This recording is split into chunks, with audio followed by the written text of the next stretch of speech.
السنا أو يزد فينا العنا، من لنا إلا كنرجو ربنا. إن يغب عنا السنا أو يزد فينا العنا، من لنا إلا كنرجو ربنا. بسم الله الرحمن الرحيم، والصلاة والسلام على رسول الله الكريم وعلى آله وأصحابه أجمعين، ونشهد أن لا إله إلا الله وحده لا شريك له، هو سبحانه وتعالى خالقنا ورازقنا، وهو الذي أحيانا ويميتنا ثم يبعثنا ليوم لا ريب فيه. ونشهد أن محمدًا عبده ورسوله صلى الله عليه وعلى آله وأصحابه ومن تبعهم وسلك طريقهم بإحسان إلى يوم الدين. ثم أما بعد, mes frères et mes sœurs en islam, Inch'Allah, je vais essayer en quelques mots d'aborder ce sujet qui touche un problème crucial que nous vivons, qui est palpable, celui de la fraternité. Il y a beaucoup de sujets dans l'islam que nous pouvons, sur lesquels nous pourrions tricher, j'allais dire. Nous pouvons certainement cacher ou camoufler la situation, mais certainement pas celui de la fraternité. La fraternité, parce que c'est quelque chose, ce n'est pas comme la prière, c'est entre toi et Allah subhanahu wa ta'ala. L'aspect extérieur, le faciès, on te voit en train de prier, mais ce qu'il y a à l'intérieur, seul Allah le voit, subhanahu wa ta'ala. Mais la fraternité, c'est aussi dans le cœur comme la prière, mais c'est quelque chose qui va se mettre en démonstration à un moment donné ou à un autre. C'est une certitude, tu ne peux pas le cacher. On a beau à montrer le bel faciès, le bel visage, mais si ça ne vient pas du cœur, intérieurement, comme Allah subhanahu wa ta'ala l'a montré, l'a demandé, certainement on va se démasquer à un moment donné ou à un autre. Je ne sais pas si je dois parler en arabe ou en français. Masha'Allah. Je vais essayer d'aborder ce sujet tout en développant avec les différents versets qui me viennent dans l'esprit ou les hadiths du prophète sallallahu alayhi wa sallam. D'emblée, la première chose qu'on doit retenir, ce n'est pas théorique. La fraternité, ce n'est pas quelque chose qui reste dans la théorie, qu'on aimerait apprendre, etc. Elle doit se concrétiser dans les faits, vraiment dans les faits, jour après jour, entre deux croyants ou entre deux croyantes, comme l'a voulu Allah subhanahu wa ta'ala. Et l'observateur, celui qui observe le monde musulman, aussi bien dans l'échelle la plus petite ou l'échelle la plus lointaine, la plus grande, entre les États ou entre les différents frères dans une mosquée ou dans une cellule familiale, entre l'époux et l'épouse, entre les différents frères, on voit les mêmes problèmes qui reviennent, qui se mettent en avant. C'est celui de la discorde, de la polémique, et voire même, lorsque je lis un hadith du prophète sallallahu alayhi wa sallam, je le dis en arabe, ألا أدلكم على شيء إذا فعلتموه تحاببتم قالوا بلى يا رسول الله قال أفشوا السلام بينكم. Dans ce hadith, le prophète sallallahu alayhi wa sallam, il dit, est-ce que je ne vous indiquerai pas quelque chose, si vous allez le faire, vous allez vous aimer? Alors ils ont dit, oui, ya Rasulallah, si, montre-nous, indique-nous ce qu'on doit faire. Alors Rasul sallallahu alayhi wa sallam, il a indiqué quelque chose de tellement banal, tellement simple. À un moment donné, lorsque j'ai lu le hadith, je me suis dit, il n'y a rien de secret. Dans ce hadith, il dit, afshu salam baynakum, saluez-vous les uns par rapport aux autres, donc le salut. Et celui qui observe le monde musulman, parfois même le salut est absent. Tu rencontres quelqu'un que tu connais dans une mosquée, après la prière, tu lui dis assalamu alaykum, il te regarde, il t'observe, tu ne reçois pas le message du salut, donc en contrepartie. Donc le hadith, il est bien, il parle, hein, ce n'est pas quelque chose de simple, mais symbolique, qui veut dire vraiment quelque chose qui peut se passer entre les croyants, malheureusement qui est le plus simple, mais qu'on n'a pas. Alors comme je disais, les hadiths dans ce sens sont innombrables, et les versets également.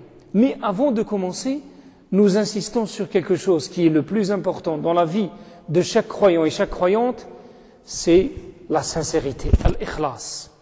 Si on n'a pas ceci dans le cœur, si on n'a pas ce secret qui atterrit dans chaque cœur, celui de la sincérité, on a beau à parler, le reste, ça ne sera qu'une mise en scène. Je suis musulman, croyant, mais je ne fais que la mise en scène. Je suis avec tous les croyants, avec le mouvement général, je fais la prière, je fais le hajj, je fais le saum, mais c'est une mise en scène, il n'y a rien de profond. Pourquoi ? Parce que la chose la plus importante que Allah m'a demandé de toucher sur le fin fond de mon cœur, qui est la sincérité, je n'arrive pas à la dépasser. Je suis toujours lié dans mes relations avec mes frères et avec mes sœurs sur le passionnel. Dès que j'ai un problème, antasiru ila nafsi. Qu'est-ce que ça veut dire antasiru ila nafsi ? Je donne à mon âme raison. Je voudrais bien me venger à mon âme. Ne fût-ce qu'une parole qui a été déplacée, ne fût-ce qu'un regard mal observé, ne fût-ce qu'un geste qui a été mal interprété, ne fût-ce, etc., etc. À chaque fois, je n'arrive pas à surpasser ceci. Pourquoi ? Parce que intérieurement, d'abord dans mon cœur, je ne le fais pas pour Dieu, subhanahu wa ta'ala. Parce que lorsque je le fais pour Dieu, je dois me parler. Je parle à mon âme, à mon cœur, en lui disant « Calme-toi.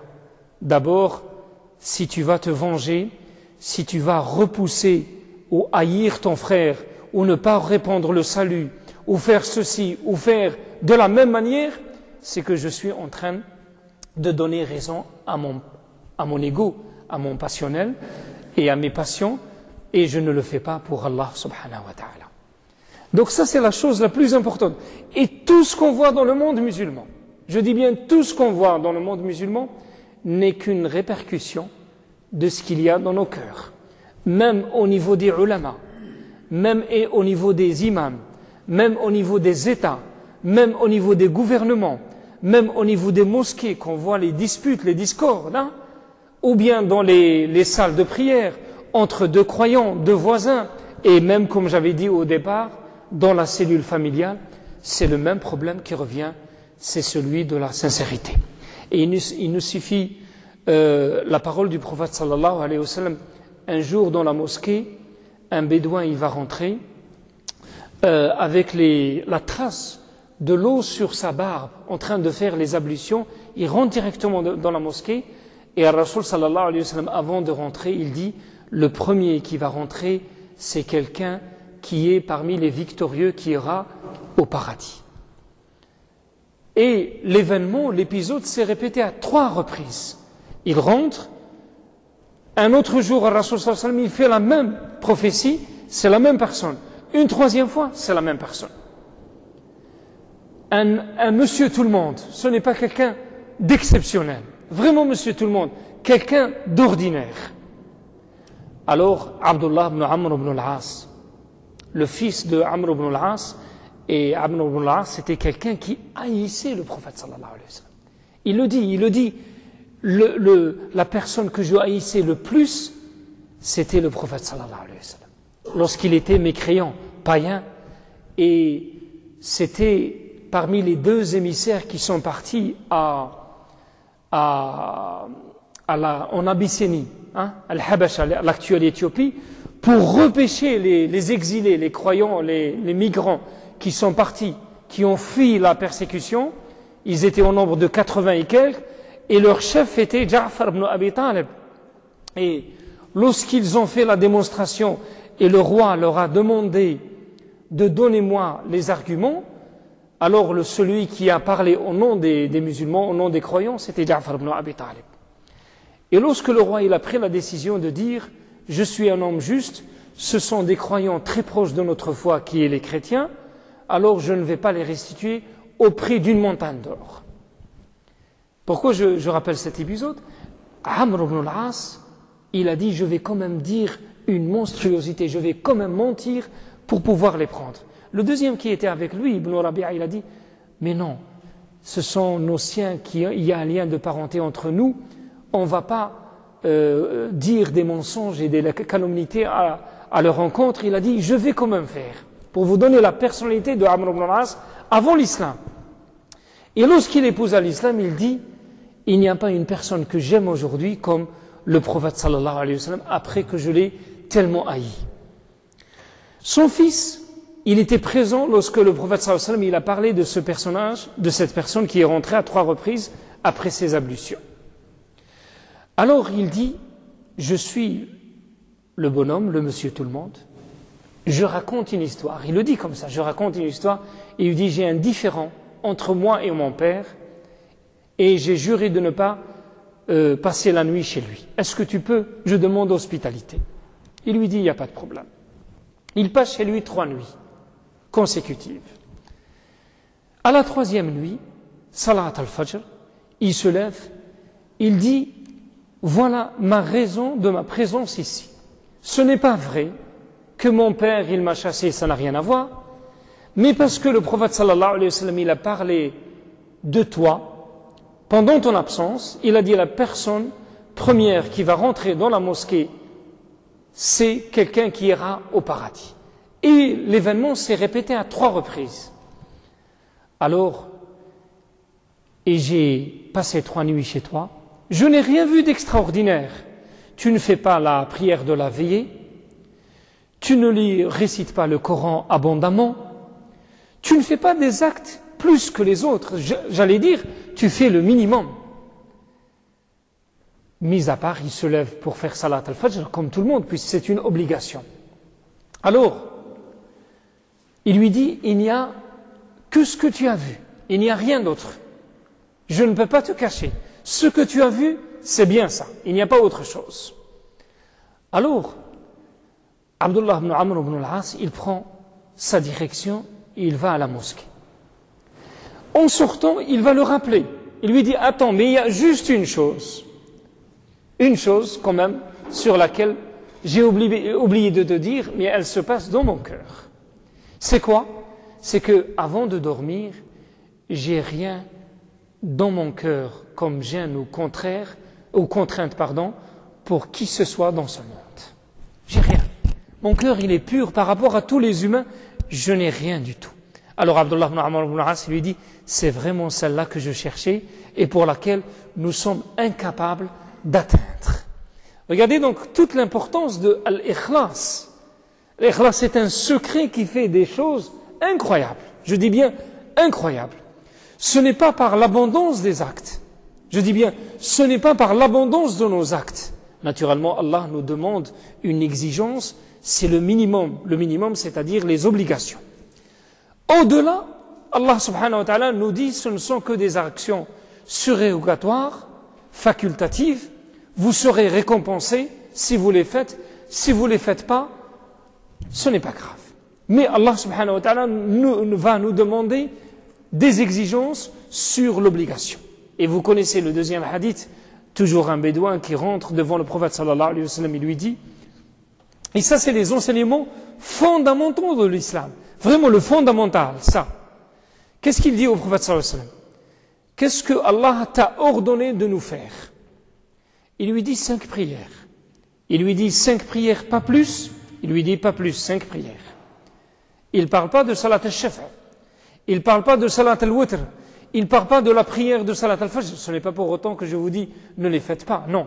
Mais pour vous dire les fondamentaux de l'islam.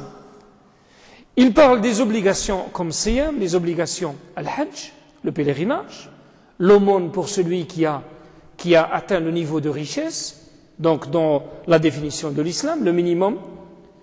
Il parle des 5 piliers, obligations. Il lui a dit, il n'y a pas plus que ça. Il lui dit, il n'y a pas plus que ça. Je ne vais pas rajouter, il lui dit, en insistant devant le prophète sallallahu alayhi wa sallam, je ne vais rien rajouter. Al-Rasul sallallahu alayhi wa sallam, il lui dit, c'est ça l'islam, il n'y a pas plus. Il va partir. Le même scénario se répète, qu'est-ce qu'il dit Al-Rasul sallallahu alayhi wa sallam? Il dit, دخل الجنة إن صدق وفي رواية قد أفلح إن صدق. دخل الجنة, il ira au paradis s'il est sincère, ou bien dans une deuxième version il dit il est victorieux s'il est sincère. Regardez toujours avec cette même condition, s'il est sincère. S'il n'est pas sincère, l'abondance des actes, plus ou moins, ça n'a aucune importance pour Allah subhanahu wa ta'ala. C'est d'abord la sincérité. Parce que les deux sujets sont très liés. Je vais aborder maintenant la fraternité, mais d'abord, travaillons nous-mêmes en profondeur nos cœurs par rapport à ce sujet qui est la sincérité.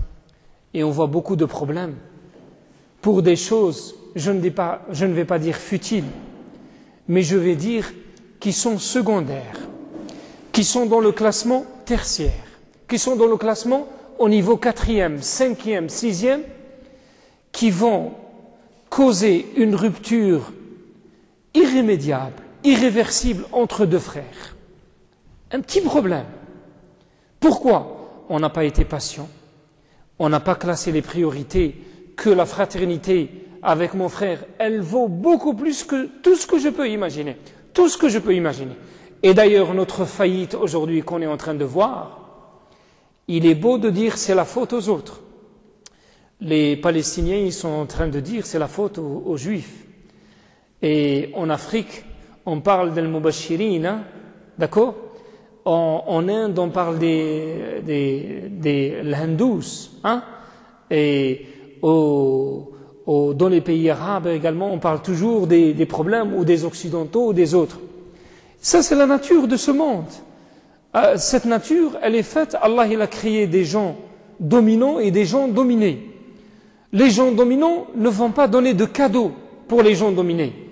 Comme dans une forêt, il y a un lion, lorsqu'il va voir une gazelle ou un cervidé, il va le prendre. C'est Allah il a créé comme ça. La gazelle, elle doit se défendre, elle ne doit pas pleurer. Et elle va pleurer, on va dire, quelque part, c'est une imbécilité. Nous, on est quelque part comme ça, wal'iyadu billah. Donc, la première des choses, on doit travailler nous-mêmes au lieu d'accuser les autres. Et en commençant par nous-mêmes, on commence par nous remettre en cause. Qu'est-ce qui ne va pas? Quels sont les problèmes? Quelles sont les priorités de nos problèmes? Quels sont les fondamentaux de l'islam? Pourquoi dans la même mosquée, les gens ne se saluent pas? Pourquoi dans une même mosquée, les gens se haïssent, même si extérieurement, il y a le salut, il y a le bonjour, etc. Mais au fond des choses, le cœur n'y est pas. Pourquoi la cellule musulmane, elle tend aujourd'hui comme la cellule des non-musulmans, elle s'éclate. Regardez le nombre de divorces dans les tribunaux, etc. Et la liste, elle est longue. Pourquoi? D'abord, on commence par regarder en face nous-mêmes nos problèmes. Qu'est-ce qui se passe? Et lorsqu'on commence à classer les priorités, on va dire parce que on ne vit pas l'islam réellement. Ça c'est vrai, on est loin de l'islam. Mais le mot loin de l'islam, qu'est-ce qu'il veut dire? Qu'est-ce que ça veut dire le mot loin de l'islam? Qu'est-ce qui fait que nous sommes loin de l'islam? Dans quoi? Dans les fondamentaux? Dans les choses deuxièmes ou dans les troisièmes? Quelles sont les priorités? Et la première des choses qu'on va voir directement, je dis bien directement, sans aucune hésitation, c'est la sincérité. C'est qu'on n'est pas sincère avec Allah subhanahu wa ta'ala. On n'est pas sincère, c'est le mot. Wallahi la ilaha illahu. Regardez ce qui se passe dans les mosquées. L'autre jour, j'étais en train de me balader dans une rue, des frères qui m'arrêtent. Ils m'ont reconnu parce que je fais le khutbah dans cette mosquée. Ils me sortent un communiqué, ce communiqué, un groupe contre un autre groupe, contre un autre imam, etc., etc. Et ce n'est qu'une image qui perdure, pas uniquement ici, dans tout le monde musulman. Il y a un qui m'a pris, il m'a dit, c'est nous les rifs, on fait comme ça. Je lui ai dit non, ce n'est pas les rifs. Là où tu vas, c'est la même chose. Ce n'est pas une question de rif, ce n'est pas une question de race. C'est un problème de cœur d'abord.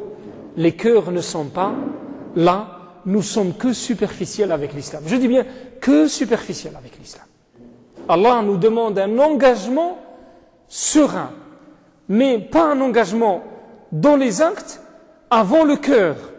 Rasul sallallahu alayhi wa sallam, il nous dit dans le hadith an Anas radiyallahu anhu, inna Allah la yanduru ila ajsamikum wala ila suwarikum walakin yanduru ila qulubikum wa ila a'malikum. Allah n'observe pas vos corps ou votre image ni votre visage, mais il regarde vos cœurs et vos actes. Et avant les actes, le cœur. Qu'est-ce qu'il y a dans le cœur? Si le cœur n'y est pas, pour Allah subhanahu wa ta'ala, les actes n'ont aucune valeur. Vraiment, elles n'ont aucune valeur. Et c'est pour ça, la première des choses sur laquelle on doit insister, c'est travailler cette sincérité. Et je dis bien la travailler. Ce n'est pas quelque chose qui s'improvise. On doit la travailler. Et le commencement de son travail, c'est un autre sujet, mais il est lié. La première des choses, c'est se remettre en cause. Se remettre en cause, je me dis, pourquoi la relation, elle est ainsi? Pourquoi moi j'ai tendance à accuser facilement les autres? Et est-ce que moi je suis parfait? Et est-ce que moi je fais mieux que les autres? Est-ce que moi je ne suis pas responsable de cette situation? Est-ce que je commence par moi-même avant de parler aux autres? C'est ce que Allah subhanahu wa ta'ala nous demande d'observer. Donc ça c'est une guise d'introduction pour vous dire, dans tous les problèmes qu'on rencontre dans notre vie comme musulmans, qui touchent directement notre cœur, d'abord, on doit toujours se remettre en cause, exiger un examen de conscience par rapport à cette question centrale qui est la sincérité entre nous et Allah subhanahu wa ta'ala. Sincère avec nous-mêmes, sincère avec les autres, mais avant les autres, avant nous-mêmes, c'est avec Allah subhanahu wa ta'ala. Et s'il n'y a pas cette condition, tout le reste n'a pas lieu d'être. Vraiment, on ne discute même pas sur le reste, parce que ça c'est la condition des conditions. Et si je vois quelque chose qui ne va pas, je ne fais pas les actes convenablement, je suis négligent, je suis superficiel, je ne suis pas les commandements d'Allah subhanahu wa ta'ala, il y a quelque chose qui ne va pas. D'abord, je dis, je ne regarde pas les autres, je dis, d'abord moi, qu'est-ce qui ne va pas? C'est moi. Qu'est-ce qui ne va pas? Qu'est-ce qui ne tourne pas rond chez moi d'abord? Et lorsque je commence, d'abord je regarde les péchés. Est-ce qu'il y a des péchés qui sont devant moi que je ne suis pas en train de faire, que je suis en train de faire, et que Allah subhanahu wa ta'ala m'interdit d'atteindre sa piété et sincérité parce que je suis encore dans le péché. D'abord je regarde moi-même avant d'entamer les autres choses, Inch'Allah. Donc ça c'était en guise d'introduction. Là je vais parler Inch'Allah d'un certain nombre de hadiths du prophète sallallahu alayhi wa sallam qui parlent de la fraternité. Et vous savez que c'était quelque chose qui était cher pour le prophète sallallahu alayhi wa sallam, le fait d'avoir un frère ou deux frères dans sa vie, avoir quelqu'un d'intime dans sa vie, mais c'est une intimité qui n'a aucune autre considération si ce n'est la considération de l'amour de Dieu subhanahu wa ta'ala. Seulement ça. Je dis bien seulement la considération de l'amour d'Allah subhanahu wa ta'ala. Je commence par vous poser cette question. Est-ce qu'il y a des frères qui considèrent aujourd'hui qu'ils ont des intimes pour l'amour de Dieu subhanahu wa ta'ala? Je la pose, j'interromps. Est-ce qu'on peut considérer aujourd'hui, est-ce que moi, par exemple, je me considère que j'ai des gens que je dois considérer, ce sont des amis intimes, très proches de moi, mais pour l'amour d'Allah subhanahu wa ta'ala? Je vous pose la question. Est-ce qu'on peut considérer ça aujourd'hui? Donnez-moi un critère. Comment reconnaître que celui-ci est un ami intime pour l'amour de Dieu subhanahu wa ta'ala? Donnez-moi un critère ou deux. Comment? C'est-à-dire, j'ai dit un critère. Un critère, c'est-à-dire un repère, quelque chose qui me permet de reconnaître que celui-ci est un intime pour l'amour de Dieu subhanahu wa ta'ala. Par rapport aux actes, c'est-à-dire? Oui? Donnez-moi un exemple. Les conseils, exemple, Salat al-Fajr. Hein? C'est quelqu'un qui... Voilà, ça c'est le meilleur des critères. أحب لنفسي ما يحبه يحب لغيره ما يحب لنفسه وأبغض لأخي ما أبغض لنفسي. J'aime pour mon frère ce que j'aime pour moi-même. Et j'interdis également pour mon frère ce que j'interdis pour moi-même. Ça c'est vraiment un critère très important. Il y a des exemples, hein. Quelqu'un qui te rappelle Salat al-Fajr, hein, qui vient toquer dans ta porte ou prend le téléphone. Mon frère, n'oublie pas, Barakallahu fik Salat al-Fajr. Je le vois s'absenter pendant 1, 2 jours ou 3 jours. Mon frère, s'il te plaît, Salat al-Fajr, avec la bonne manière. Hein. Ce n'est pas n'importe comment heurter sa sensibilité, mais j'essaie je le fais pour Dieu, parce que je le considère mon frère intime, je voudrais le sauver comme moi, et emprunter ce navire qui nous sauve, celui de Dieu, subhanahu wa ta'ala. Ça c'est important, c'est très important. Est-ce qu'ils sont nombreux? Ils ne sont pas nombreux malheureusement. Il y a des considérations matérielles, il y a des gens pour lesquels on fait confiance, on peut donner de l'argent. Ils peuvent nous restituer de l'argent sans problème, on leur fait confiance. Ce sont des amis, on peut les considérer des amis, mais ce n'est pas pour Dieu, subhanahu wa ta'ala. Il y a une amitié parce qu'elle est lointaine dans le temps, parce qu'elle a été, comment dirais-je, vérifiée sur le terrain. C'est quelqu'un sur lequel je peux m'épauler, je peux compter sur lui, mais ça n'a rien à voir avec l'amour de Dieu. Ce sont deux choses différentes. Hein. L'amour de Dieu, ça veut dire quelqu'un qui me prend. Sincèrement, il pleure pour moi, pour que je prenne le chemin de Dieu. Ce n'est pas la première occasion. À la première occasion, si je fais un péché, il prend son couteau, il me donne le coup. C'est au contraire, c'est à ce moment-là où je le trouve à mes côtés. Il vient, il me parle sincèrement, il me dit « Attention, il s'est passé un problème. Là, attention, tu es en train de franchir des pas, tu dépasses quelque chose. » Je le trouve au bon moment. Pour l'amour d'Allah subhanahu wa ta'ala. Et dans ce contexte, les hadiths sont innombrables. Le prophète sallallahu alayhi wa sallam, il dit « Man ahabba lillah, wa abghada lillah, wa a'ta lillah, wa mana'a lillah, faqad istakmal al-iman. » Rawahu Abu Daoud. Celui qui aime pour Dieu, qui haït pour Dieu, qui donne pour Dieu, qui interdit pour Dieu, alors on peut considérer qu'il a parachevé la foi. Elle est parfaite, sa foi. Vraiment, elle est parfaite, celui qui le fait.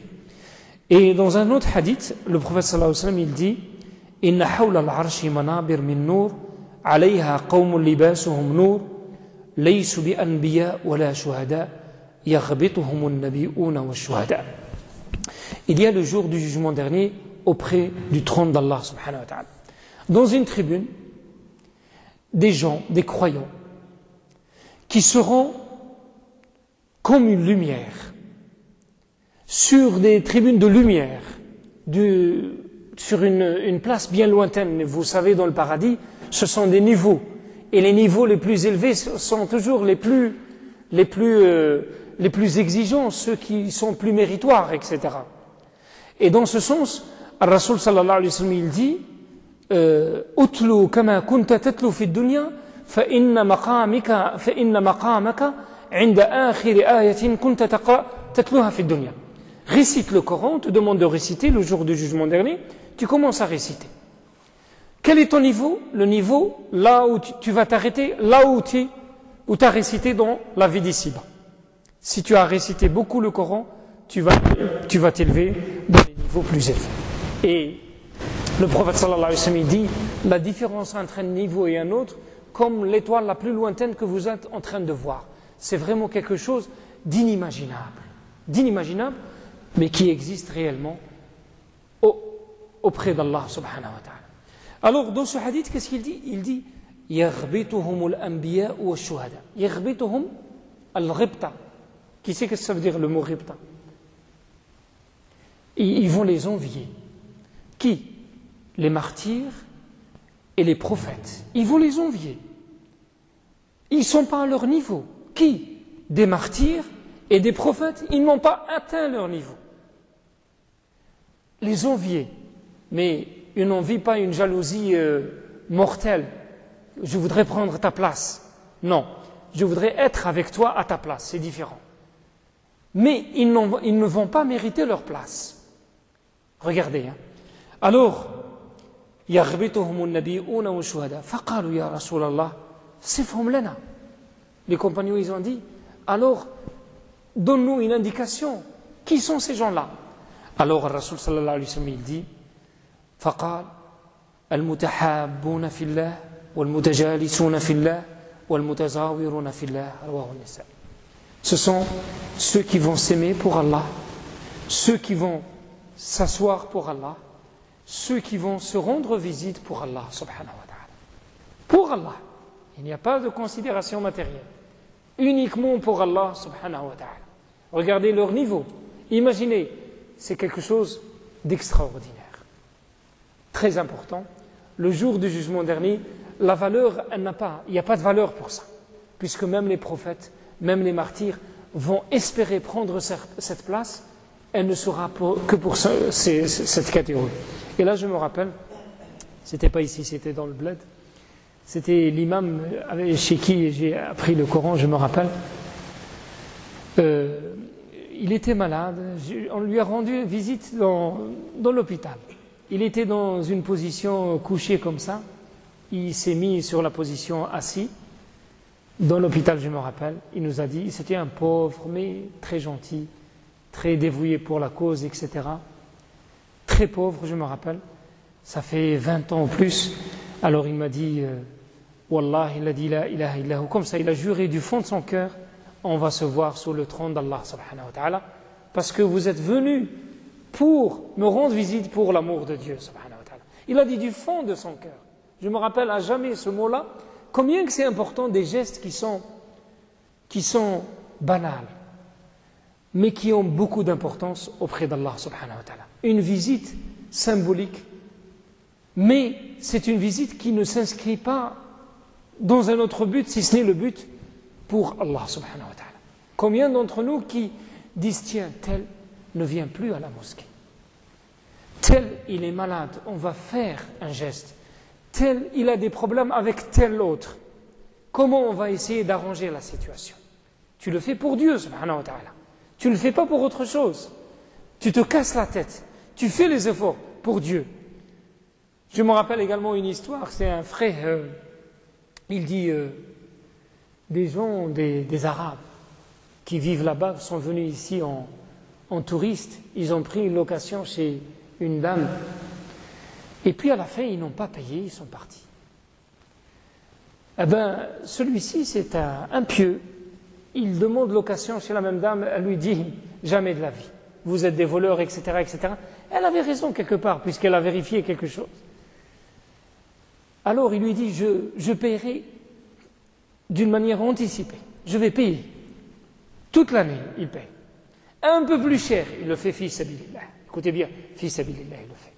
Il ne l'a pas fait pour autre chose. Il dit, je vais essayer de corriger une image salie par des gens qui n'ont pas tenu des engagements, etc.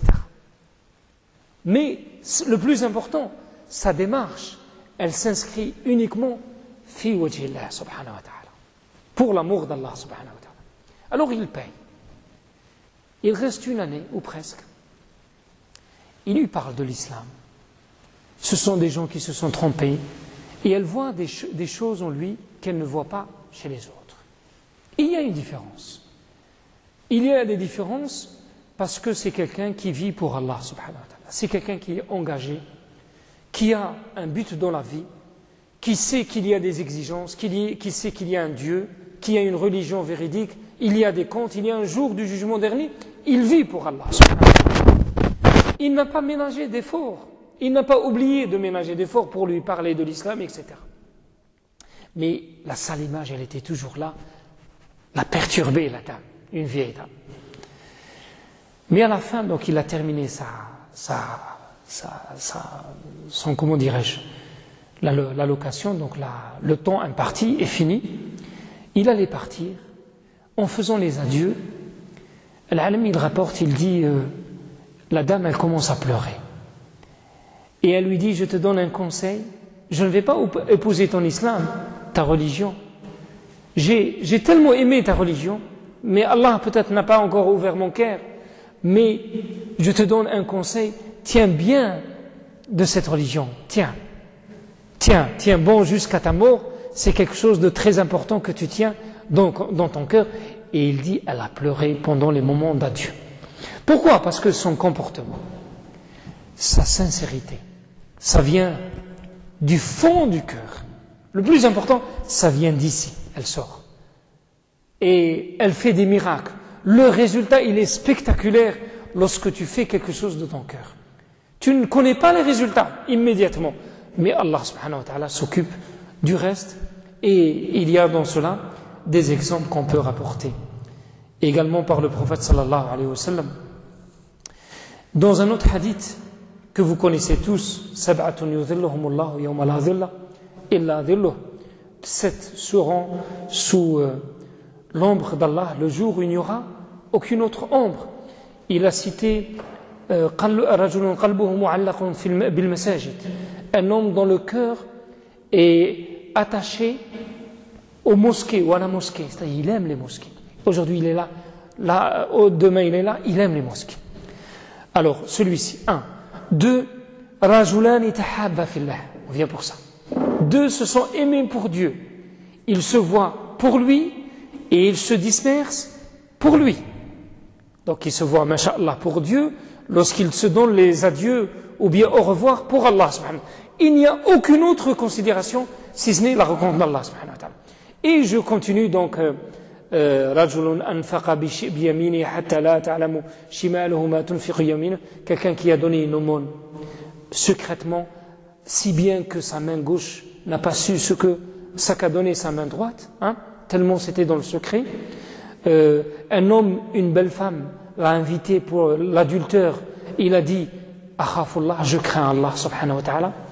Un homme également nasha'a fi ta'atillah, un jeune a grandi dans la foi de l'islam et la foi d'Allah subhanahu wa ta'ala.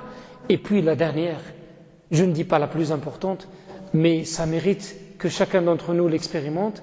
Wa rajulun dhakara Allah khaliyan fafadat aynah, et quelqu'un qui va invoquer Allah seul. Écoutez bien la condition ici, il va invoquer Allah seul, alors il va commencer à pleurer par crainte et par amour d'Allah subhanahu wa ta'ala. Wal hadith muttafaqun alayh. Regardez, mais nous insistons sur ar-rajulan يعني التقى في الله وتفرق عليه. Alors min adab al-ukhuwa, j'ai pris quelques points. Adab al-ukhuwa, c'est-à-dire quelles sont les considérations que je dois prendre pour entretenir les liens de fraternité entre moi et mes frères. J'ai un frère, j'aimerais bien le garder comme frère. Il est cher pour moi. Je dis bien parce que je lui fais confiance, etc., mais parce qu'il est sur le droit chemin comme moi. Et pour moi, c'est quelqu'un, c'est mon bras droit, comme on dit. Lorsque moi je suis défaillant, lorsque moi je n'arrive pas, je boite, lui il vient m'aider. Et je le vois en lui. Donc j'aimerais bien, comment dirais-je, l'avoir à jamais comme frère. Alors il y a un certain nombre de choses que je dois prendre en considération. Première des choses, al-muwasat bil-mal. Muwasat bil-mal, ça veut dire, si je suis quelqu'un qui a de l'argent, ou je ne suis pas quelqu'un qui a de l'argent, mais je vois qu'il est dans le besoin, comme c'est mon frère, comme c'est quelqu'un de si proche, comme c'est quelqu'un qui est dans la même voie que moi, comme c'est quelqu'un qui vient à mon secours pour me sauver, je fais un geste. Je ne fais pas un geste pour acheter son cœur. Je ne fais pas ce geste, je le fais uniquement pour Allah subhanahu wa ta'ala. Parce que c'est mon frère et je le vois dans le besoin, je fais un geste dans la mesure du possible. Je dis bien dans la mesure du possible. Et pourquoi je le dis? Parce que il va certainement apprécier mon geste. Parce qu'il est dans le besoin. Je ne le fais pas d'une manière démesurée ou déplacée ou d'une manière un peu comment dirais-je, sans aucune raison. Non, je le fais. Je ne vais pas parler des cadeaux, ça on va parler après, mais lorsqu'il est dans le besoin, al-muwasat bil-mal. Deuxième chose, al-aoun. Al-aoun, ça veut dire je vais l'aider. Je vais l'aider. Moi j'ai vu beaucoup de liens d'amitié, des gens qui sont liés les uns aux autres. Il y a deux choses qui se passent. Quelqu'un qui va vers l'autre, il va dire ça c'est vraiment mon ami, etc. Et lorsqu'il va lui demander une aide, il est choqué. L'autre lui refuse. Soit il lui refuse parce qu'il n'est pas à la hauteur, soit il lui refuse parce que l'autre également il lui demande de quelque chose qui dépasse ses capacités. Et l'autre il n'a pas compris déjà la démarche. Donc également on doit faire attention. Je demande des choses selon les capacités. Je ne demande pas l'impossible et après je deviens exigeant. Lorsque j'ai demandé qu'il me donne telle somme ou qu'il me prête telle chose, je ne l'ai pas trouvé dans mon côté, je deviens exigeant. Non. Donc je demande en fonction de ce qu'il peut me donner. D'accord? Et lorsqu'il ne répond pas favorablement, et on va parler de ce troisième point, ya'fu an zillati. Ya'fu, ça veut dire je pardonne ses petites erreurs. Ce n'est pas à la première occasion je lui donne le couteau dans le dos. Il y a beaucoup d'amitiés qui étaient heureuses et sincères. Malheureusement pour un moment donné, un frère qui n'était pas à sa foi, qui n'était pas à son niveau de fraternité, qui a oublié ou qui était perturbé dans sa vie ou qui avait des problèmes, je viens vers lui, je lui demande quelque chose, il me refuse. Ou il me parle d'une manière un peu qui m'est pas habituelle, alors ça y est, je le classe. Directement. Je dis bien, et ça se passe très souvent, à la première occasion, je le prends et je le jette. Et ça, c'est une manière, malheureusement, qui n'est pas digne d'un croyant, qui est persévérant, qui est halim également, qui est indulgent, qui pardonne, etc. Ça ne veut pas dire également que je dois être quelqu'un de trop naïf. Faisons bien la part des choses. Lorsqu'il a besoin de moi, moi je suis toujours à son service, mais le contraire n'est jamais vrai. Je peux lui pardonner une fois, deux fois, la troisième ou la quatrième fois, ça devient une habitude, donc je fais plutôt attention. Donc faisons la part des choses également. Je ne lui donne pas un coup à la première fois, mais je fais également attention. Parmi également les choses qui, malheureusement, la plus répandue, an yakuffa anhu lisana, ma langue. Combien de frères qui se disent des frères fraternels, mais dans la première des occasions, il est dans un groupe, on commence à parler sur ce frère qui est ton frère. Je participe. Ou bien, si je ne participe pas, je suis indifférent. Et nous le savons, dans l'islam, il n'y a pas de l'indifférence, il n'y a pas de la neutralité. Si je me tais, je suis coupable. Soit an-nasiha, ça veut dire le conseil, je dis ittaqullah. Nous sommes en train de parler sur le dos de quelqu'un. On n'a pas le droit. Ça fait partie de la médisance. C'est haram, c'est un grand péché. Si les frères ne s'abstiennent pas, ne s'abstiennent plus, qu'est-ce que je dois faire? Quitter, barakallahu fik. Il n'y a pas d'indifférence ou neutralité. C'est le minimum que ton frère va t'exiger. Je dis bien, c'est le minimum de la fraternité. C'est le minimum des conditions. Tu n'as pas porté son secours.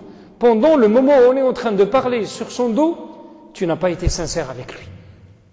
C'est très important. An yakuffa anhu lisana. Je ne parle pas sur lui, je ne participe pas et je ne reste pas indifférent. C'est très important.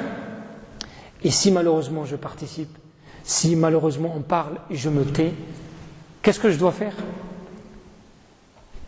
C'est mon frère, j'ai participé, j'ai parlé, ou bien je me suis tu, j'ai entendu, je n'ai rien dit. Qu'est-ce que je dois faire?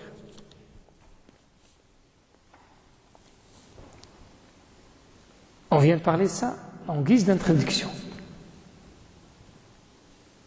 Qu'est-ce que je dois faire? Demander pardon, c'est pas peut-être la meilleure des solutions. Ça dépend des caractères, etc.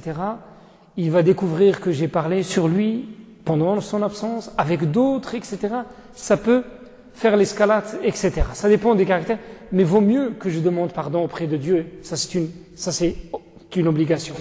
Mais qu'est-ce que je dois faire également? Quel est le premier constat que j'en tire? D'abord parler à moi-même. Hein, je suis malade. Hein. Nous avons parlé en introduction du cœur. Vous observez bien que je suis malade. Hein. C'est mon frère, j'ai parlé sur le dos de mon frère. Ou bien j'ai participé. Ça veut dire la première des constatations, comme on a parlé dans l'introduction, ça veut dire je suis malade. Nous sommes d'accord. J'ai un cœur malade. Ça c'est la première constatation. Tu te regardes devant un miroir et tu vas dire je suis malade. Donc je dois commencer par Barakallahu fik. Je dois d'abord guérir mon cœur, se corriger. Barakallahu fik, un examen. Je commence par ça. Ça c'est une évidence. J'ai participé à un moment de médisance. Le prophète sallallahu alayhi wa sallam, un compagnon vint le retrouver. Il commence à parler sur un autre croyant. Qu'est-ce qu'il dit le prophète sallallahu alayhi wa sallam? Regardez cette remarque qui est pertinente. Il dit Inni uhibbu an akhruja ila ashabi wa ana salimu sadr. Je voudrais retrouver mes amis tout en ayant un cœur pur. Pourquoi? Parce que tu es en train de parler, qu'est-ce que tu vas faire? Le minimum, tu vas embrouiller l'image de mon frère. Tu vas créer des parasites sur son image. Son image était propre. Et lorsque tu commences à parler, qu'est-ce qui va se passer? Je suis un humain, je suis sensible, n'est-ce pas? Qu'est-ce qui va se passer? Il y aura des parasites, je vais le regarder autrement. Son image, elle va changer, c'est une certitude. Donc, en tant que croyant, qu'est-ce que je dois faire? Je coupe. À une seule exception, je dis bien une seule exception, lorsqu'il s'agit de quelqu'un fasiq. Fasiq. Donc, parmi les définitions de fasiq, on va dire quelque chose, yantahiku hurumat Allah amam al-nas. Qu'est-ce qu'il fait? Ce fasiq, ça veut dire quelqu'un, un escroc. Un croyant, même il a la barbe, même il fait la prière, il fait tout ce que vous voulez, mais c'est un escroc.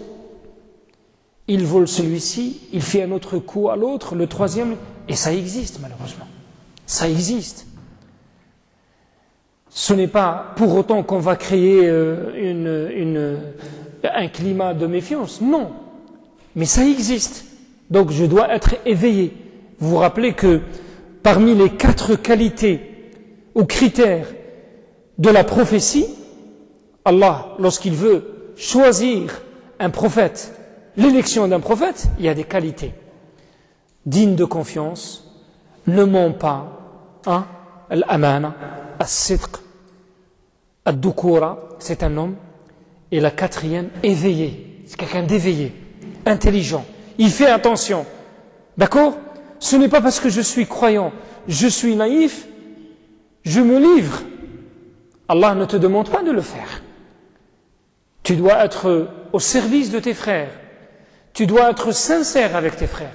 Mais si tu vois des choses qui ne tournent pas rond, tu dois être éveillé.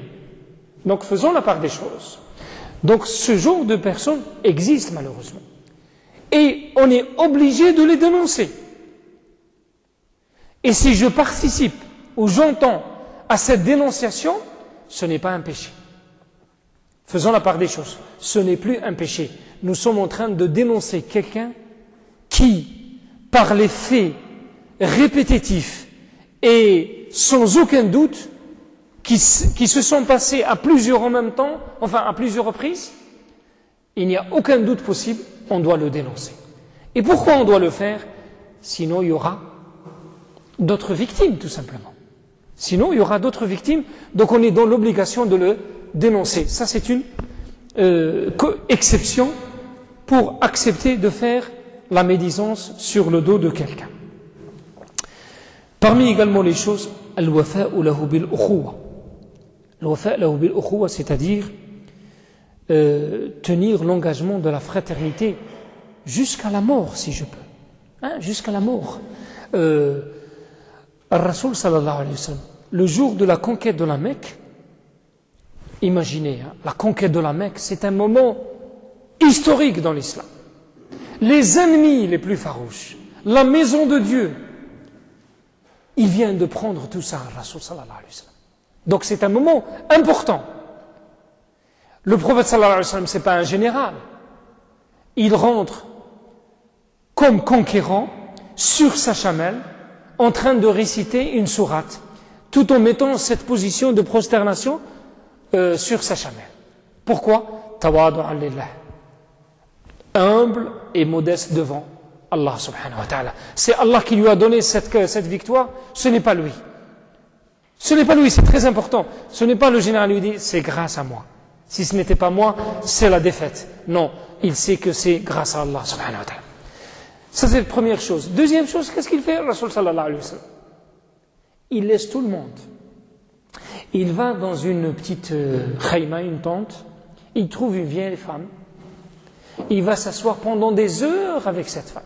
Tout le monde reste, ils sont en train de l'attendre, c'est le moment de la conquête quand même. Et les compagnons sont en train de dire, mais qu'est-ce qui se passe? C'est qui?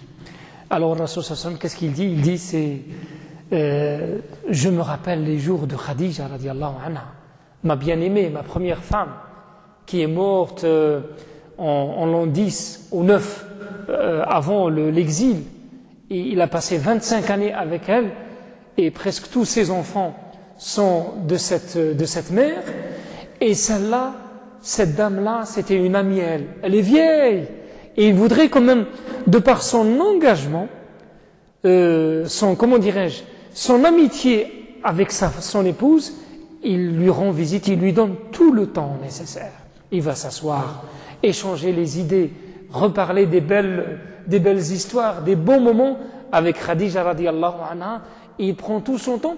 Pendant quel moment? Pendant le moment de la conquête de la Mecque. Regardez ce que fait Rasoul sallallahu alayhi wa sallam, al-wafa. Et il nous le demande d'ailleurs. Il nous le demande, il nous dit, même si nos parents vont mourir, ou un des deux parents, et s'ils avaient des amis, on est dans l'obligation de rendre visite aux amis de nos parents, après leur mort. Pourquoi? Une histoire d'engagement, de tenir les engagements et les liens de sincérité, de fraternité qui existaient entre nos parents et leurs amis. C'est très important que Rasoul sallallahu alayhi wa sallam, il le dit. Al-wafa'u lahu bil-ukhuwa. Et ça, même si je change de ville, je change de pays, c'est mon frère. Je dois toujours penser à lui, lui écrire si je peux. Un coup de fil, ça va lui faire quelque chose de très important parce que je garde toujours les beaux souvenirs. C'est quoi les beaux souvenirs? C'est les moments, c'est quelqu'un qui m'a toujours tenu par ma main et pour aller à la mosquée, etc. C'est très important. Allah yukallifahu ma la yutiq, ça on a parlé de ça, je ne lui fais pas supporter ce qu'il ne peut pas. Et après je vais le juger sur ça. Je lui demande quelque chose qu'il ne peut pas le tenir, et après je vais le juger sur ça. Je t'ai demandé, tu te rappelles tel jour ceci, mais je sais qu'il ne pouvait pas parce qu'il avait un engagement, ou parce qu'il a des considérations familiales, ou des rapports difficiles avec sa femme, ou ceci ou cela. Je dois être quand même quelqu'un de doux, quelqu'un de sensible, de comprendre les choses des gens. C'est très important. Et puis, il lui fait des invocations pendant les moments où il est absent. Je lui fais les invocations. C'est mon frère, je ne dois pas l'oublier. J'invoque Allah en disant, Ya Allah, je voudrais que tu m'envoies un voisin pieux ou un ami pieux. C'est ça l'invocation que tu dois faire. Je vais finir par un certain nombre de points qui sont importants, qui touchent les cœurs. Hein. Comment pécher les cœurs? Pécher pas pour pécher, mais pécher dans l'amour de Dieu subhanahu wa ta'ala. C'est Rasoul sallallahu alayhi wa sallam nous demande d'être sensible avec les gens. avoir de la douceur. Allah, il dit dans le Coran, Inna Allah latifun khabir. Allah, il est doux et connaisseur.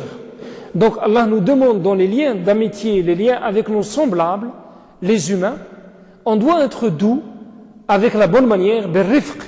Et il y a des hadiths qui parlent de la douceur qui sont innombrables dans ce sens. Alors la première des choses, qu'est-ce que tu dois faire pour gagner les cœurs des gens?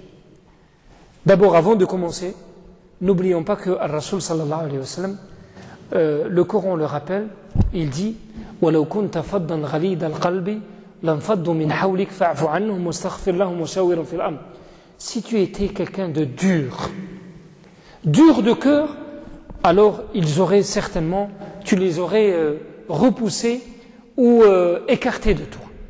Donc la dureté du cœur, ce n'est pas quelque chose avec laquelle on va gagner les cœurs des gens. Donc la première des choses, il faut avoir de la douceur dans le cœur et ne pas heurter la sensibilité des autres avec une parole mal déplacée, avec un geste, avec une insulte, avec des propos injurieux, etc. Donc toutes les choses, je dois faire attention. Ce sont des gens qui ont de l'émotion, qui ont un cœur, comme moi. Comme moi je suis sensible, ils sont sensibles comme moi. Donc, et si je vois quelque chose qui est condamnable, aujourd'hui, ce qui se passe dans les mosquées, et même, on va dans beaucoup de mosquées, on me dit par exemple, tu sais, les vieux, c'est toujours la même chose, oui. Mais qu'est-ce que nous avons fait? Nous, on va dire nous, les jeunes, moi je ne fais plus partie maintenant, mais qu'est-ce que nous, on a fait? Est-ce qu'on a été sincère, patient, avec la bonne manière, attirer l'attention? Non. La première des choses, c'est on va faire l'affrontement, et qu'est-ce qui va se passer avec l'affrontement? Les gens vont repousser les autres. C'est ça. Le résultat, on va se haïr les uns et détester les uns par rapport aux autres. Donc, de la douceur dans le comportement. Mais ça, je vais quand même clôturer avec ça. Donc, première des choses, Rasul sallallahu alayhi wa sallam nous demande l'ibtisama. L'ibtisama, barakallahu fik. L'ibtisama, ça veut dire de la... le sourire. Et certains, peut-être qui sont étrangers à la religion musulmane, ils vont dire, pourquoi le sourire? C'est quelque chose d'évident, on va dire. Vraiment, c'est évident. Parce qu'on voit qu'il y a certains frères qui n'arrivent plus. Tu as beau à faire le sourire, mais il ne peut plus. C'est comme s'il y a un problème, il n'arrive plus à faire le sourire. Et pourquoi? Allahu a'lam. C'est dramatique. Pourtant, Ar-Rasul sallallahu alayhi wa sallam insiste. C'est quelque chose qui est un secret. C'est Allah qui a fait dans les cœurs des gens, des humains. Lorsqu'on fait le sourire, on arrive à gagner les cœurs des gens. Je ne parle pas du sourire du commerçant. Il te sourit pour ouvrir la poche de ton porte-monnaie. Non, le sourire qui ouvre les cœurs. Ce sont deux choses différentes. Deuxième chose, al-bada' bis-salam. Là, je vais les dire rapidement parce que les frères ils me demandent de clôturer. Al-bada' bis-salam, je dois commencer as-salam. Je dois. C'est une obligation? C'est pas une obligation. L'obligation, salam, le petit le fait pour le grand. Le passant pour celui qui s'assoit. Celui qui rentre pour les gens qui sont à l'intérieur. C'est ça les obligations, les priorités. Mais si moi je le fais le premier, tant mieux pour moi. C'est un bon point pour moi. Je vais sauter sur l'autre, le cœur de l'autre le premier. Tant mieux pour moi, Inch'Allah. Al-Hadiyya, on a parlé tout à l'heure des cadeaux. Symbolique. Allah, symbolique. Allah ne me demande pas des fortunes. Un petit livre, une petite cassette, un petit CD, pour l'amour de Dieu, subhanahu wa ta'ala, pour que je fortifie, je renforce les liens d'amitié entre moi et mon frère. Il ne faut pas négliger Al-Hadiyya. Al-Hadiyya, elle a des résultats spectaculaires. Vraiment spectaculaires. Et des fois, elle est symbolique. C'est quelque chose de négligeable, mais qui ouvre bien les cœurs des gens, bi'idhnillah. Quatrième chose, as-samt wa qillat al-kalam. Dans le lien d'amitié, je dois également observer un maximum le silence. Oui? Ah d'accord, le maximum le silence, ou à qillat al-kalam. Donc je ne parle pas beaucoup. Même si c'était une amitié, on est, comment dirais-je, on se côtoie tous les jours, masha'Allah, etc. Excusez-moi, je vais clôturer.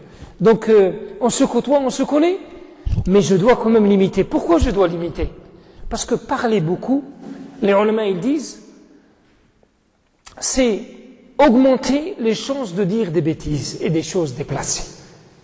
Et Ar-Rasul sallallahu alayhi wa sallam, c'était quelqu'un qui parlait, hein, lorsqu'on l'observait, son silence était méditation, sa parole invocation. Lorsqu'il parle, c'est invocation. Lorsqu'il se tait, il est en train de réfléchir et de méditer dans la création des cieux et de la terre. Là, je vais citer directement. Husn al-istima' wa adab al-insat. Je dois bien écouter mon frère lorsqu'il parle, je ne l'interromps pas. Tafaddal jazakallah. Badl al-ma'rouf wa qada' al-hawa'ij. Donc si je peux aider mon frère, me rendre au service de mon frère, si je peux, ça fait renforcer les liens d'amitié entre moi et lui. Ihsan ad-dan bil akharin. Je vais clôturer par ça. Ihsan ad-dan, c'est-à-dire, comment je vais traduire Ihsan ad-dan? C'est la bonne intention, on va dire, par rapport aux autres. Parce que ça, c'est la pire des choses. Et c'est ce qui se passe, malheureusement, qui va dégrader les relations, c'est penser que on voulait dire que, et on voulait insinuer, je commence à faire des scénarios et des images et des films dans ma tête.